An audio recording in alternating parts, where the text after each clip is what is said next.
उत्तर प्रदेश के बुलंदशहर जिले से रिश्तों को शर्मसार कर देने वाली एक खबर सामने आई है। यहाँ एक हैवान बेटे ने उसे ही दुनिया से दूर कर दिया, जिसकी वजह से आज वह इस दुनिया में है। हैवान बेटे ने दुकान हड़पने के लिए अपने साले के साथ मिलकर अपनी 70 साल की बुजुर्ग मां अरुणा की बेरहमी के साथ हत्या कर दी और शव को दरी में लपेटकर दूसरे मोहल्ले में फेंक दिया। और इतना ही नहीं, आरोपी बेटे योगेश ने पुलिस को बरगलाने के लिए शव देखने के बाद मां को पहचानने से भी साफ इनकार कर दिया। बहन की शिकायत के बाद पुलिस ने सोमवार को आरोपी को हिरासत में लेकर पूछताछ की तो उसने साले के साथ मिलकर मां की हत्या करने का जुर्म कबूल कर लिया। पुलिस ने आरोपी योगेश, उसकी पत्नी और साले को गिरफ्तार कर अब जेल भेज दिया है। दरअसल मामला कस्बा खुर्जा के मोहल्ला हनुमान टीला कायस्थवाड़ा का है। यहाँ रहने वाली बुजुर्ग अरुणा के पति उमेश तायल की 24 साल पहले मौत हो चुकी है। बेटी सुमन सिंघल गौतम बुद्ध नगर के जेवर क्षेत्र के अपने ससुराल में रहती है। बुजुर्ग अरुणा बेटे योगेश और बहू के साथ रहती थी। उनकी बजाज बाजार में कपड़ों की एक पृथक दुकान है। यह दुकान अरुणा के नाम पर है। बेटा योगेश दुकान पर बैठता था। पुलिस पूछताछ में योगेश ने बताया कि मां दुकान बेचने की जिद कर रही थी। वह दुकान बेचने का विरोध कर रहा था क्योंकि उसका परिवार दुकान के सहारे ही चल रहा है। रविवार दोपहर मुरादनगर निवासी उसका साला नवीन भी घर पर आया हुआ था।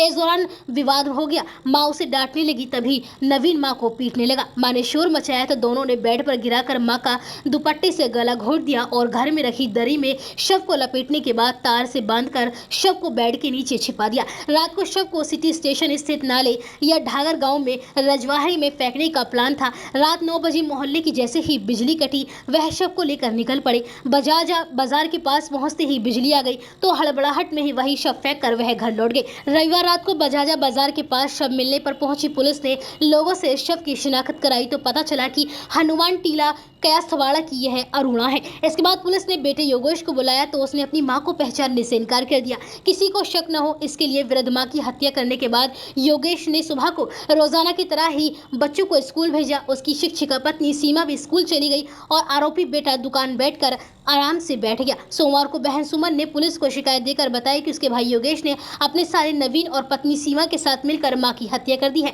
सुमन ने बताया कि योगेश अपनी पत्नी के कहने पर बार बार मां के साथ मार पिटाई करता था। मां ने डीएम और एसडीएम को भी शिकायत दी थी, लेकिन कोई मामला संज्ञान में नहीं लिया गया था। 3 दिन पहले मां ने फोन करके उसे बताया था कि योगेश पिटाई करता है और उसे घर से बाहर भी नहीं जाने देता है। रविवार दोपहर से मां का मोबाइल बंद आ रहा था। इसके बाद सुमन को शक हुआ तो उसने पहले पड़ोसियों और इसके बाद पुलिस से इस बारे में संपर्क किया। मृतका की बेटी की शिकायत पर योगेश, उसकी पत्नी सीमा और साले नवीन के खिलाफ रिपोर्ट दर्ज की गई।